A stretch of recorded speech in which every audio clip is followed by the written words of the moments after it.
평안하십니까? 오늘은 3월 12일입니다. 오늘 읽을 사사기 말씀은 사사기 19장에서 21장까지입니다. 먼저 사사기 본문을 읽으시고 그 다음에 아침 묵상을 들으시면 훨씬 더 이해가 잘 될 것 같습니다. 오늘 아침에 나누어가는 말씀은 19장 1절입니다. 19장 1절. 이스라엘의 왕이 없었던 때에 한 레위 남자가 에브라임 산골에 들어가서 살고 있었다. 그는 유다 땅의 베들레헴에서 한 여자를 첩으로 데려왔다. 그리고 21장 맨 뒤에 있는 21장 25절입니다. 그때에는 이스라엘의 왕이 없었으므로 사람들은 저마다 자기 뜻에 맞는 대로 하였다. 오늘 읽었던 19장에서 21장까지의 내용은 사사시대의 이스라엘의 모습을 보여주고 있습니다. 어제 살펴보았던 한 레위인의 모습, 미가 집에 있었던 한 레위인의 모습에 이어서 또 다른 레위인의 모습을 보여주고 있습니다. 19장 1절부터 내용을 보게 되면 이 레위인이 조금 다르다고 하는 것을 느낄 수 있습니다. 우리가 이전에 모세오경과 여호수아를 읽었기 때문에 이 부분들을 볼 수 있습니다. 레위인들은 종교 지도자였습니다. 이 사람들이 가지고 있는 기준이 있었는데 이 사람들의 기준이 얼마나 무너졌는지를 보여주는 것입니다. 무엇이냐면 19장 1절에 보면 이 레위인이 베들레헴의 산 여자를 첩으로 데려왔다라고 이야기합니다.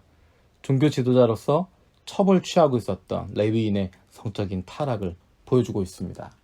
그런데 2절에 보면 무슨 일로 화가 난 그 여자는 그를 떠나 유대 땅의 베들레헴에 있는 자기 집에 갔다라고 이야기합니다. 그리고 그 다음에 있는 내용들을 살펴보게 되면 이 여인이 행음을 했다라고 나타나 있습니다. 남편을 배신하고 행음했던 그 첩의 타락. 그런데 이 여인이 집으로 돌아갔는데 그 아버지가 그 딸이 행음하고 도망쳤음에도 불구하고 꾸짖거나 징벌하지 않습니다. 그런 타락된 모습들을 보여주고 있습니다. 한 개인들이 얼마나 타락해 있는지를 잘 보여주고 있습니다. 이 이유가 무엇이라고 되어있는가? 19장 1절의 시작은 이스라엘의 왕이 없었다라고 이야기합니다.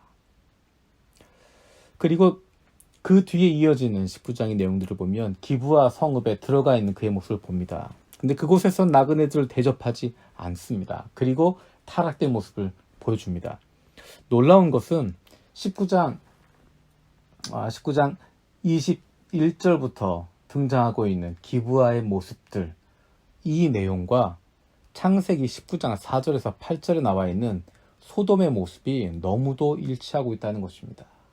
마치 사사기라는 것을 모르고 그냥 읽으면 이것이 소돔성을 이야기하는 것인지 어딘지를 모를 정도로 지금 이 무대는 하나님의 백성인 이스라엘 백성들이 하나님이 약속하신 약속의 땅에 들어와서 살고 있는 그곳에서 벌어지는 일입니다.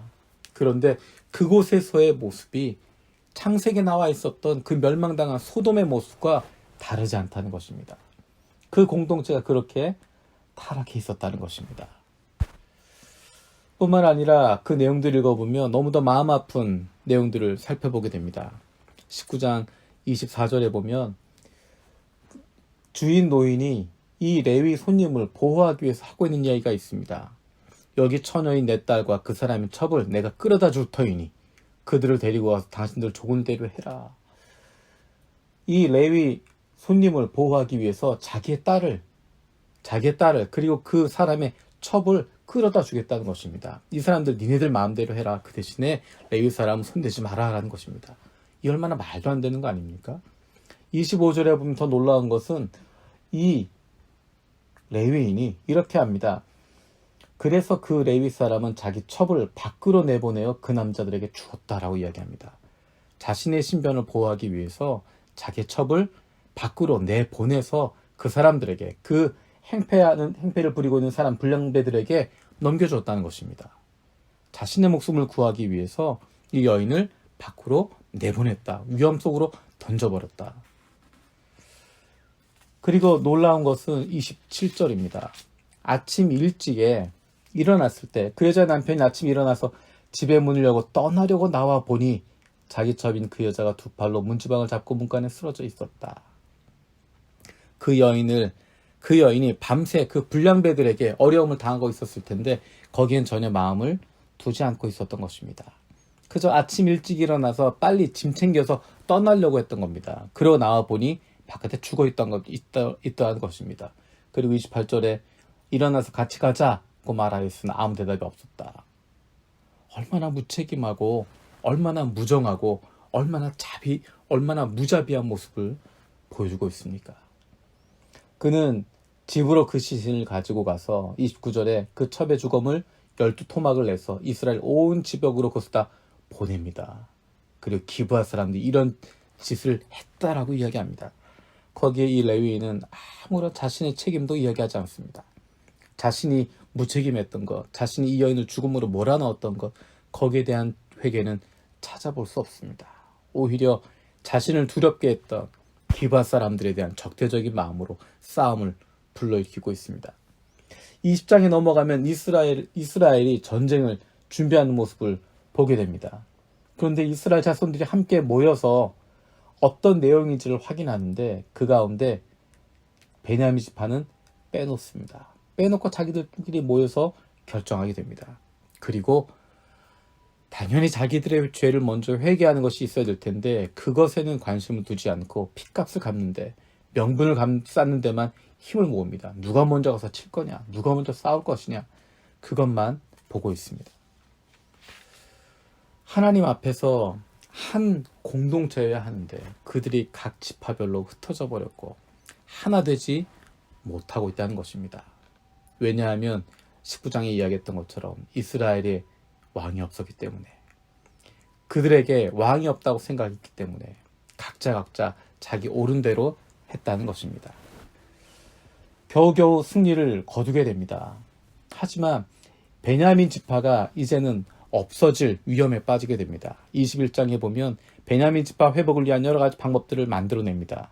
그런데 재밌는 것은 하나님 앞에서의 온전한 회복을 만들려고 하는 것이 아니라 인간적인 방법을 동원해서 어쨌든 가문을 이어가면 된다라고 하는 것입니다. 그리고 이 과정 가운데 사람들을 납치하는 과정을 이루게 됩니다. 그리고 이 정도면 이것이면 된다라고 이야기합니다. 그것들이 앞으로 가져오게 될 문제에 대해서 생각하지 않습니다.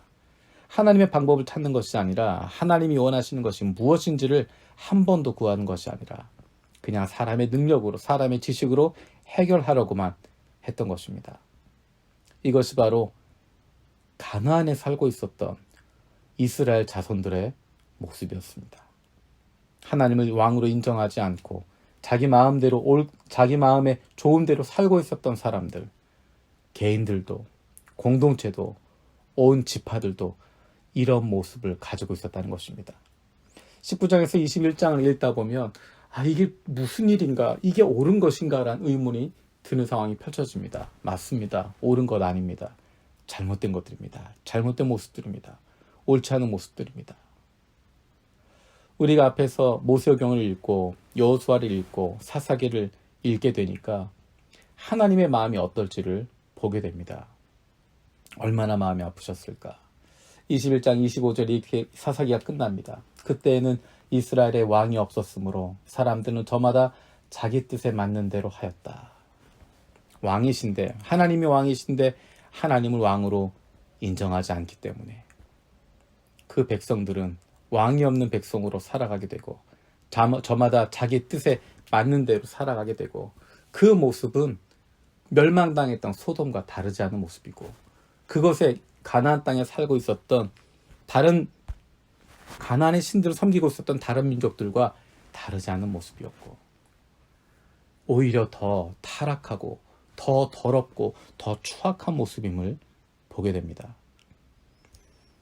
이스라엘이어서가 아니라 하나님의 백성이라고 이름 붙여서가 아니라 교인이라고 교회 다닌다고 이야기해서가 아니라 그 안에 하나님의 말씀이 없으면, 하나님이 왕 되시지 않으면, 하나님의 말씀에 순종하지 않고 있으면 얼마나 비참한 모습이 될 수 있는지 사사기는 우리에게 그 모습을 분명하게 보여주고 있습니다. 사사기에 나와 있는 17장부터 시작된 21장까지 이 말씀들을 보면서 우리의 모습을 돌아볼 수 있게 되길 원합니다.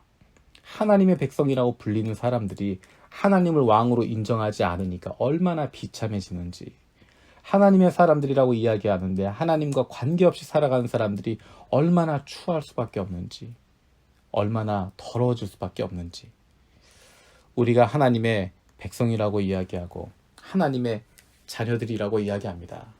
그 이야기는 하나님이 왕 되심을 인정하는 것이고 하나님의 말씀에 순종하는 것이고 하나님 아버지의 마음을 알고 그 마음을 따라가는 것을 이야기합니다.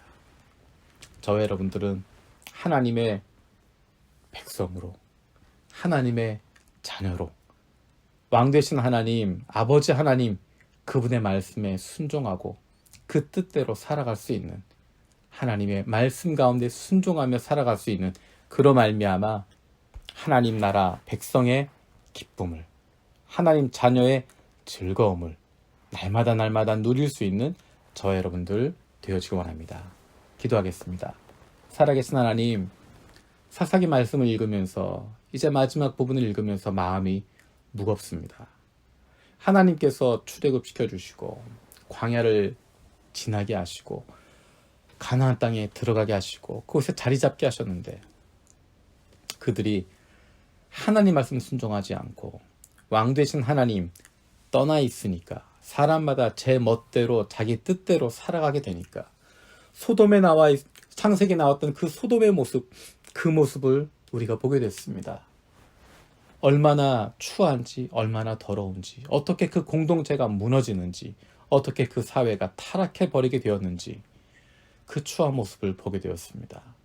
하나님, 우리가 하나님의 백성이라고 이야기하고 하나님의 자녀들이라고 이야기하는데 이름만 그런 것이 아니라 말로만 하나님의 백성, 하나님의 자녀가 되는 것이 아니라 정말로 왕 되신 하나님께 순종하는 하나님의 백성들 되게 하여 주시고 하나님 아버지의 마음을 품을 수 있는 하나님의 자녀들 되게 하여 주시옵소서.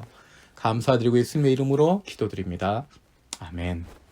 오늘도 3가지 중보기도 제목 가지고 기도하시면 좋겠습니다. 첫 번째는 우리 교회가 내 마음대로 내 욕망대로 살아가는 것이 아니라 하나님의 말씀에 순종하며 살아갈 수 있게 하여 주시옵소서. 두 번째는 우리 자녀들의 삶이 하나님 말씀이 중심되어서 다른 사람 시키지 않아도 하나님 마음에 맞는 삶을 살아갈 수 있게 하여 주시옵소서. 세 번째로 코로나19로 인해서 하나님을 사랑하고 믿음의 형제자매들을 향한 사랑이 더 커지게 하여 주시고 더욱 하나님께 가까이 나아갈 수 있는 복된 시간 되게 하여 주시옵소서. 하나님의 말씀과 친해지고 우리의 신앙의 근본으로 돌아갈 수 있는 멋진 3월 되시기를 축복합니다. 마치 아드폰테스